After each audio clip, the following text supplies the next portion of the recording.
trabajas para quién?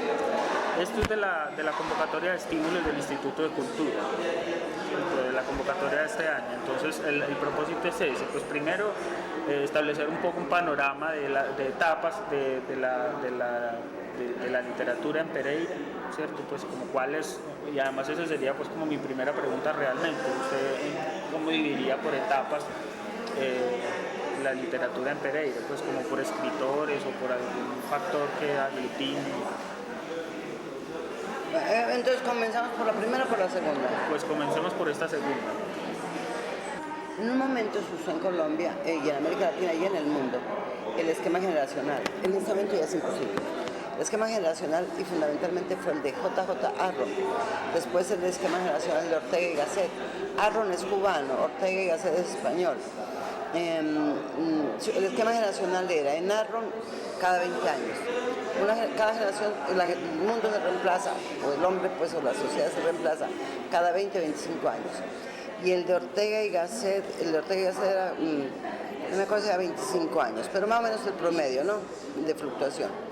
De suponer que entre 15 y 25 años, pongámoslo un poco más largo, y los dos teóricos más fuertes de esa teoría fueron J.J. Arron y el otro, y el español. Hay un cambio generacional y entonces, pero cuando podíamos hablar de generaciones, hoy en día en Colombia no se puede hablar de generaciones. Sí, no, hoy no. Pues digamos que en el caso de la literatura pereirana, yo no sé si se puede hablar de generación. Sí, entre allá, el cuento de Colombia ya no, porque la generación vigente que tenemos en este momento de literatos son gente que tiene entre 20 años, que he visto escritores 20 años con prestigio, y gente que tiene 75 con prestigio. Y en ese lapso, entre 20 y 75 años de edad, ¿cierto?, hay una como especie de convivencia entre todos, nos encontramos todos en muchas cosas, y no podemos hablar de una generación que marca, hasta los tiempos en que hubo la gran generación de Mito, por ejemplo. De allí en adelante las generaciones se diluyen, o la generación de los poetas nadaístas, luego se diluye. Hoy en día no es posible, pero en Pereira, si uno va a hacer la historia de Pereira, de la literatura, en los primeros tiempos sí se puede hablar de unas irrupciones generacionales, ¿cierto? Yo no sé cómo podríamos llamarlas, habrá que buscar alguna forma de llamar. Pero hay, por ejemplo, la generación de los fundadores, ¿sí? Es una generación de los fundadores en literatura, quiero decir, no en la ciudad, porque en el tiempo no hubo literatura además, sino que de esas primeras páginas fundadoras hay unos nombres supremamente importantes, la mayoría, y creo que todos desaparecidos ya, ¿cierto? Luis Carlos González, Baena, ¿sí? Euclides Jaramillo Arango, ¿cierto? O sea, es un grupo de gentes de Rosas de Francia. Pero usted no cree que por ejemplo, pueda haber unos nombres anteriores a ellos. Sí, o sea, pues uno puede hablar de Julio Cano. Ah, sí. Lisímaco Salazar. Sí, es una generación un poquito inmediatamente antes. Echeverri es muy importante, por ejemplo, Lisímaco también. Sí, se puede, entonces mira, se podría hacer hasta allí, hasta ciertos momentos de la historia de Pereira, simplemente sí se podría hacer un estudio generacional, cierto, hasta allí. En los tiempos contemporáneos, ya también Pereira, igual que los grandes espacios urbanos, ya no tiene como el dominio, ¿cierto?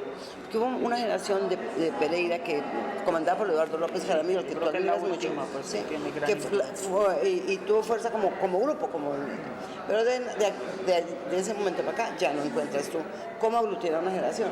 Son gente dispersa, aparecen nombres, aparecen incluso unos que se convierten en ícono, ¿cierto? Con dominancias, pero personales. Entonces nos pasa lo mismo, ya hay una irrupción y un encuentro de generaciones tan grande en las urbes, es lo que le pasa a todo el mundo, que tú ya no vas a encontrar eso, ¿cierto? Sí, ya no vas a poder marcar la generación de tal, va de aquí a acá. Bueno, entonces el modelo ya no lo aplicamos, es fallido. Pero podríamos hacer un segundo eje, por ejemplo. ¿Cuál podría ser el segundo eje? Son posibilidades teóricas. El segundo eje sería por movimientos estéticos, lo cual era muy válido también para Pereira y fácil de hacer, que cuando surgió el naturalismo, cuando surgió el romanticismo, cuando surgió el realismo, cuando tal, se dio en Europa, en Colombia, en América Latina y en Pereira, ¿sí? Con retraso. Nosotros, obviamente por ser pueblo periférico, con retraso asumimos la vaina, ¿sí? Hoy en día, ¿por qué no se puede hacer? También es un método inaplicable. ¿Por qué? Porque no hay una sola marca estética en el mundo. Entonces ya, ves, nos va fallando los acercamientos posibles. No sé, lo que podría, otra manera sería mirar el estado del arte en la literatura contemporánea y cómo se vincula Pereira a ello, que también sin duda alguna, que un poco desde fuera lo estamos leyendo, yo lo estoy leyendo, como que debe tener algún retraso también, aunque es menor en términos temporales. ¿Por qué? Por acceso a la información. Acceso a la información, por los intereses, por la más rápido. Sin embargo, sí hay unas diferencias, porque no es lo mismo estar viviendo en Pereira que estar viviendo en París o en Londres, ¿sí? Aunque estemos conectados. Hasta allí vamos con el cuento, ¿sí? ¿Qué método idearse? Eso sí está como de pensarlo muy bien para ver cómo podemos filiar las cosas, qué tipo de filiación darle. A mí me parece la más importante de todas es mirar el estado del arte en el mundo, cómo está ahora, ¿cierto? O sea, ¿qué es lo postcolonial? ¿Cierto? Lo postcolonial, que está más allá del concepto de la postmodernidad. Y ver qué propuestas estéticas hay, que son de ruptura todas, ¿cierto? De ruptura. En Pereira, ¿quién está conectado a la ruptura? Yo creo que casi nadie, por no ser rotunda, ¿cierto? ¿Sí?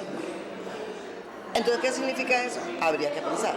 Pero, por ejemplo, en el caso de Colombia, Pereira frente a Colombia. Es que en el caso de Colombia hay unas cosas muy bonitas que yo en este momento lo estoy enfocando así. Hay mucha propuesta postcolonial, pero hay una propuesta que está en este momento contemporáneo, pero de revisión al pasado. Y son novelas con intencionalidad histórica. Por ejemplo, está William, que acaba de publicar la semana pasada la tercera de la trilogía histórica. Está un nombre Rafael Baena, de la bala vendida. ¿El dónde? ¿De aquí de Pereira? No. Sí, bueno. Hay un montón de gente que están cogiendo el fenómeno de Bolívar, el fenómeno de la independencia, muchas cosas de ese estilo, ¿cierto? Y se está escribiendo más a la usanza tradicional, que es otro fenómeno, ¿cierto? Recuperar la vieja tradición de narrar, de contar, sin menos artificio literario. Porque América Latina tuvo su momento alto del artificio literario con el boom, pero particularmente estoy pensando en Rayuela.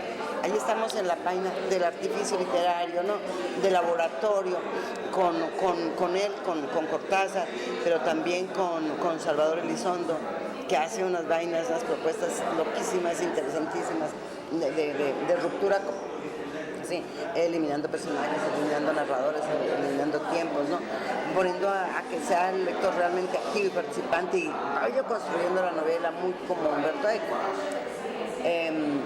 Bueno, entonces esos serían como frente a ese fenómeno que es lo que te estaba diciendo, de laboratorio, que fueron los setenteros de América Latina, y muy de la Revolución Cubana y de todo el cuento, ¿cierto?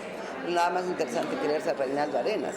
Reinaldo Arenas es un mago exactamente lo que te estoy diciendo, del quiebre histórico, pero también del quiebre estructural del relato. Entonces, no sé, ahí se comienza a cuestionar allá en Pereira que para estos tiempos que te estoy hablando, preciosos, de la fuerza, del trabajo estructural, en Pereira no hubo nadie. Nadie es nadie. O sea, te estoy hablando que en los 70, negado. Entonces pasamos a la primera pregunta. Sí, ¿Por qué el canon? Pero es que lo que acabo de decir es parte de la respuesta. ¿Por qué el canon? El canon es... ¿Qué es lo que canoniza una literatura? Usualmente el canon es conservador y es oficial. El canon nosotros no lo hacemos por el tipo de lector que la hace. Lo hacemos más desde la academia, desde el amiguismo personal, desde el que maneja el medio, el que me codeo, ¿cierto?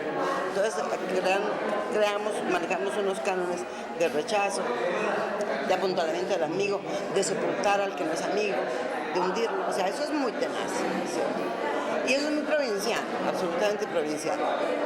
Entonces, frente a estos cánones, las voces de la disidencia, que sería la manera de irrumpir en la oficialidad, ¿sí? Para trastocarla y para desvanecerla.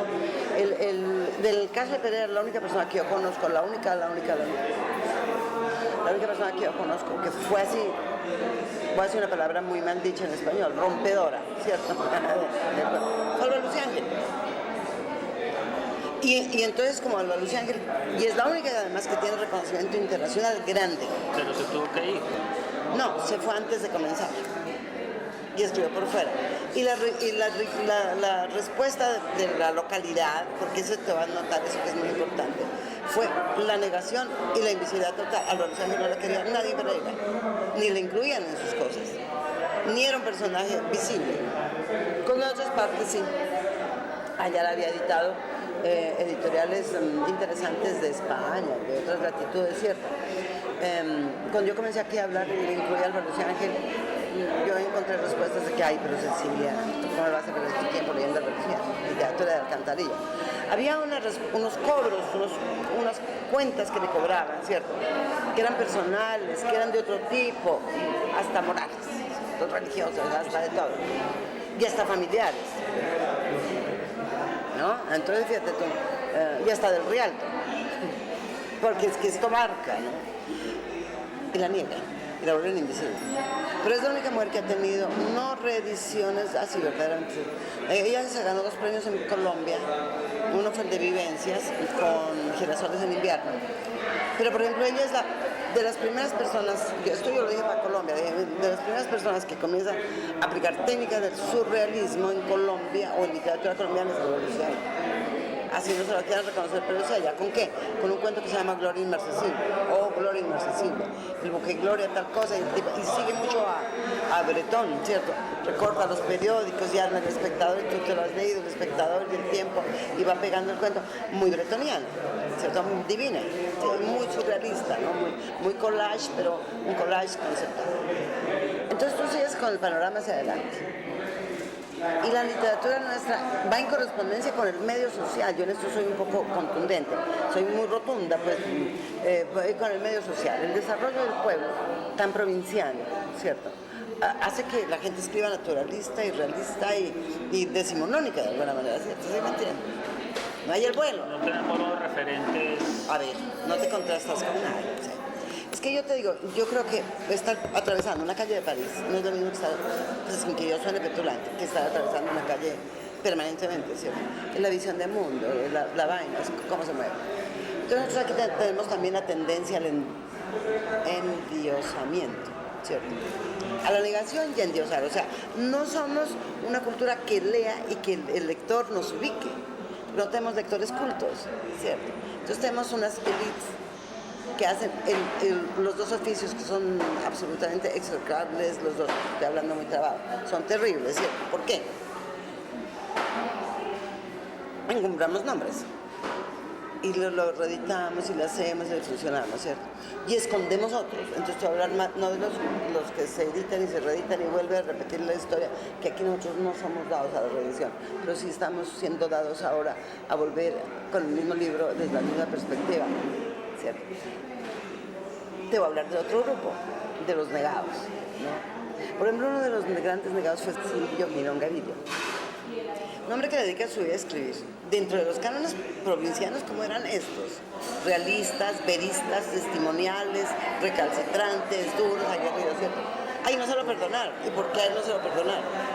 ¿Y quién no se lo perdonó? Esas son las preguntas que uno debe hacerse como investigador. ¿Quién y por qué? ¿Por qué? ¿Porque no te echó la Salem, no te topó así o qué? No, entonces aquí los cánones nunca se han construido, lo digo, y yo he sido muy buen estudioso de esta literatura, no se han construido el canon desde el lector, porque no hay un lector culto, se supone que el canon es de la colectividad. ¿Por qué en el canon está vigente el Quijote? Porque es el lector del mundo el que lo mantiene vivo. Entonces ahí sí somos los lectores, lo que seguimos diciendo Shakespeare, volvamos a leer a Platón, al que sea, los lectores. Como no tenemos ese tipo culto, porque nosotros no tenemos un escenario, si lo publicas pues me matan, pero no me importa. ¿Sí me entiendes? No, lo entiendo perfectamente.